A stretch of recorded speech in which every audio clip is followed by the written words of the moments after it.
Welcome to Us Crazy Christians, where we uncover Christian myths and Bible misinterpretations with common sense Christianity. I'm your host, William E. Smith, and today we're going to talk about confessions of a wife beater. Stick around. I grew up watching my mom being abused by both my father and my stepfather. And I go into a little more detail about that abuse in my video, Should We Forgive? And I'll attach a link to that video at the end of this one. I'll never forget how one day after my mom took a beating from my stepdad and she sat on the floor crying, and I walked up to her and hugged her. And I said, "Mom, when I grow up, I'm never gonna hit my wife like Dad hits you." And I promise you that I meant that with every part of my being. But I'd be damned if I didn't grow up and do the exact same thing. Sometimes people come to me for advice, and some people even barely know me but still feel led to ask for my help. Most times it's the victim reaching out to me.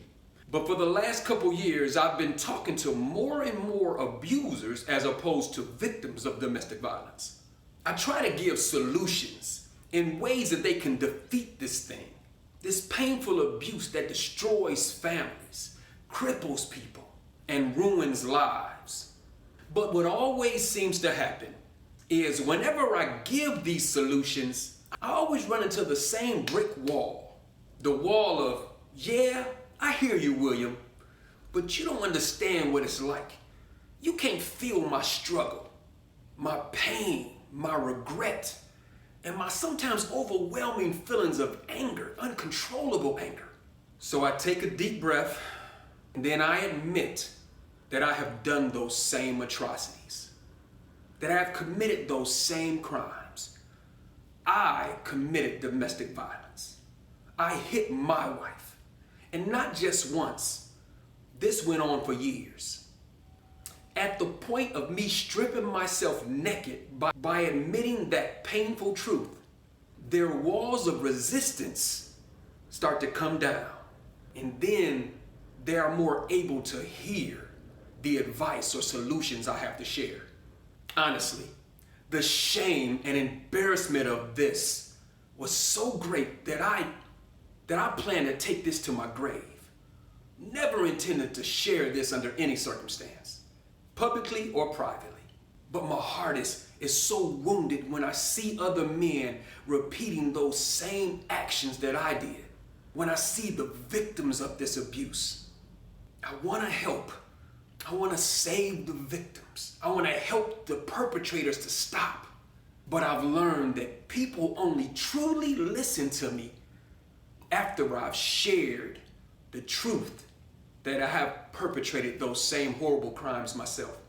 And then at that point, they're ready to listen to me and learn how I was able to stop.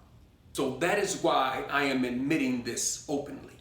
I'm exposing my own shame and embarrassment in hopes that other perpetrators will be able to listen to me, to hear me, to learn how to stop just like I did.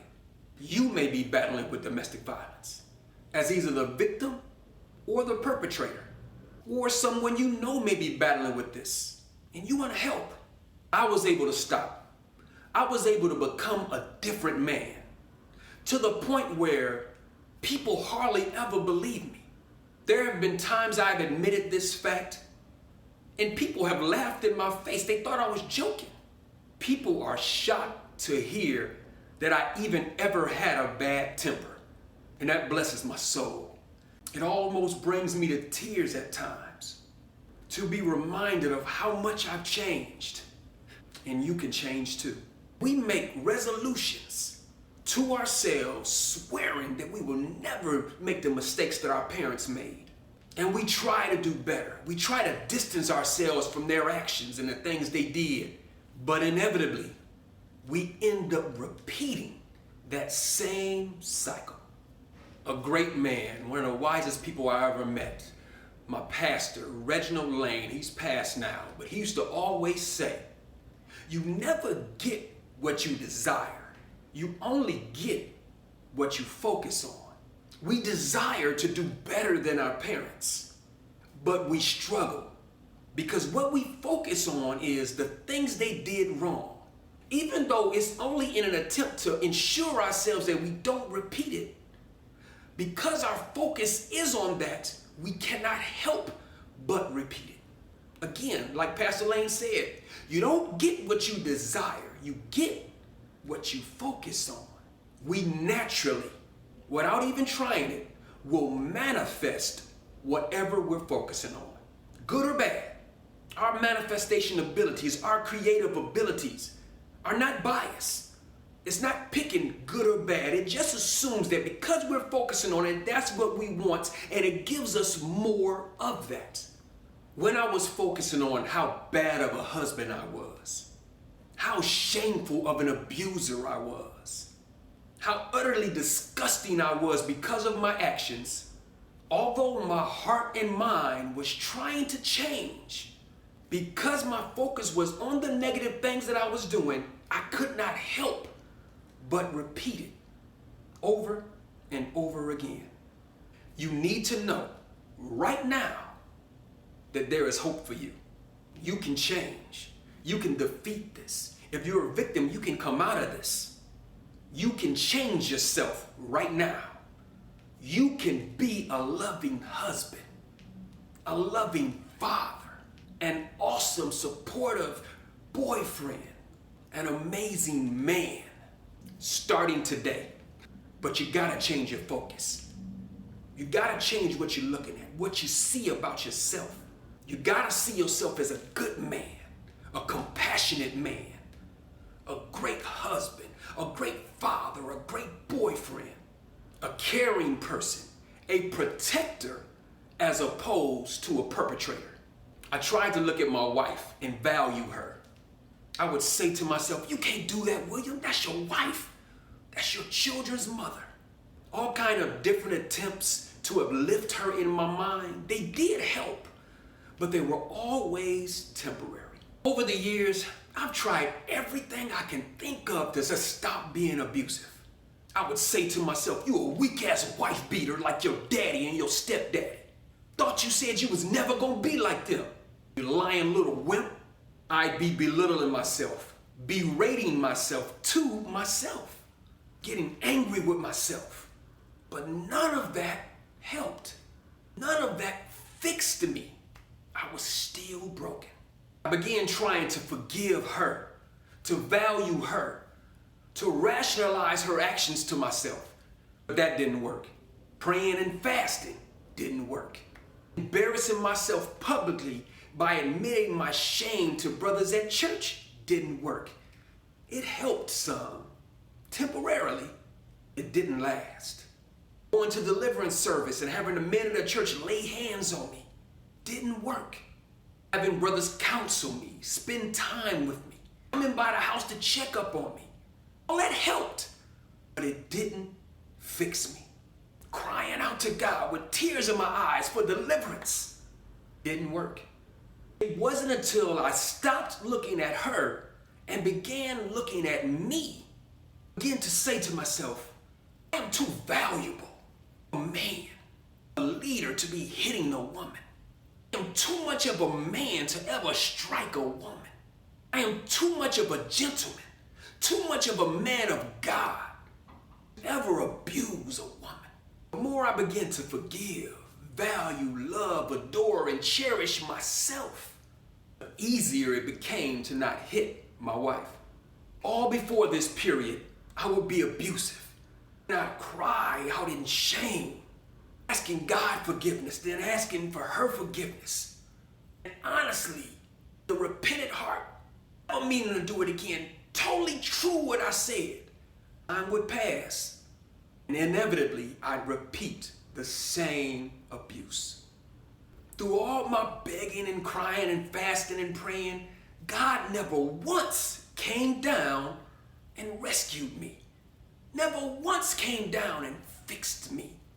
God did not come and save me from myself. I read all kinds of books, went to counseling, etc. Nothing caused real, lasting change until I decided to love myself.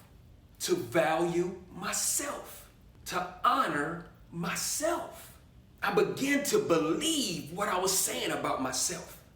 And I began to become what I was saying about myself. It was life-changing. So fellas, the greatest gift you can give to your wife, to your girlfriend, to your children is to love and value yourself. Your spouse, your girlfriend, your children, they represent you. After being around you for a while, your wife or your girlfriend even begin to start looking like you and acting like you. The only reason you are able to strike them, to belittle them, or abuse them in any way, emotionally, physically, financially, spiritually, is because you don't love yourself. Examine yourself right now. I guarantee that you have a lot of negative thoughts about yourself. Subconsciously, that is where you are focused. And it could be consciously as well. But because that is where your focus is, you are doomed to repeat that same cycle of abuse, neglect, self-hatred onto your other selves, your other representatives, your wife, your girlfriend, children, etc. People. And because you don't love and value yourself, you have negative opinions about yourself, negative feelings towards yourself, sometimes even self-hatred. It's hard to take that out on yourself, but it's easy and almost natural to take that out on those closest to you, being your mate, your wife, your girlfriend, your children. Just like if you love and adore yourself, it's natural for that to spill out on those that are closest to you without you even trying it. It works both ways. You will manifest what you are focusing on. If your focus is on your bad actions, then they will be repeated. Now, I'm not saying don't take responsibility for your actions. I'm probably going to do a part 2 to this and get into some of that healing part. So we'll deal with that a little later. Change the view of yourself in your own mind. Sometimes us crazy Christians, we lean on God too much. We expect God to fix everything in our life. But remember what God did for Noah. God did not rescue Noah. He did not save Noah and his family. He just pointed out all the things that Noah needed for Noah to save himself. God provided Noah with everything he needed and expected Noah to save himself and save his family. God has equipped you and me with everything we need to save ourselves. All we got to do is do it. God has given us everything we need to be an amazing husband, father, boyfriend, citizen, man. I've met many women over the years who are completely comfortable in abusive relationships. They get dumped by one abuser and move right on to the next abuser. Years of talking to these women and counseling has led me to this conclusion that they, just like the abuser, do not love and value themselves. They feel like they deserve it, like they've done something wrong to get this. It's just karma, etc. Some even feel like they just simply can't do any better.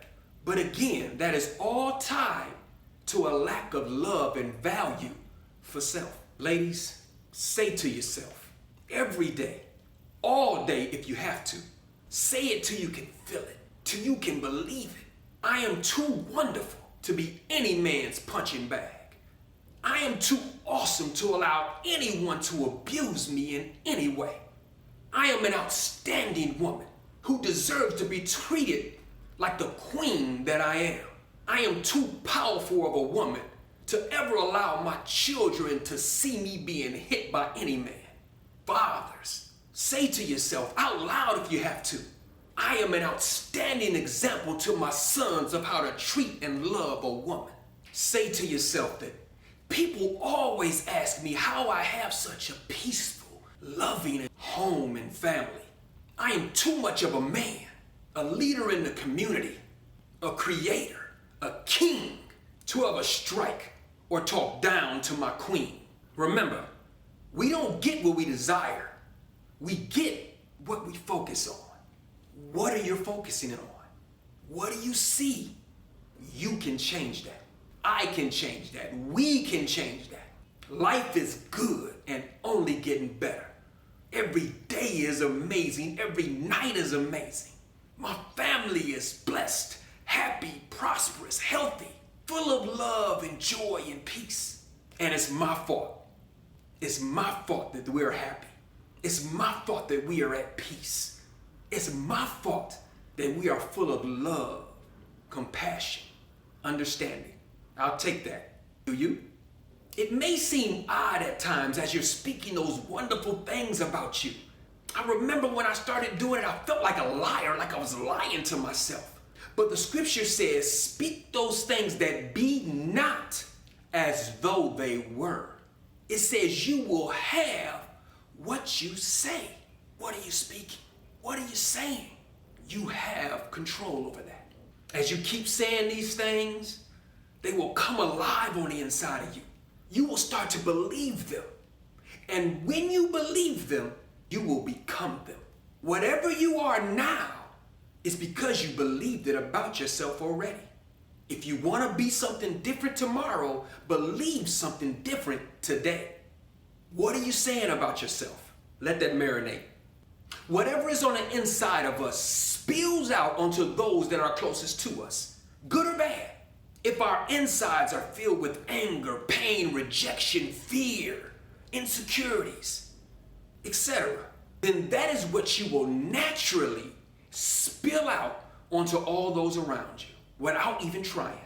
But if your insides are full of forgiveness, love, joy, peace, compassion, understanding, kindness, etc., then that is what will naturally spill out onto those closest to you without you even trying.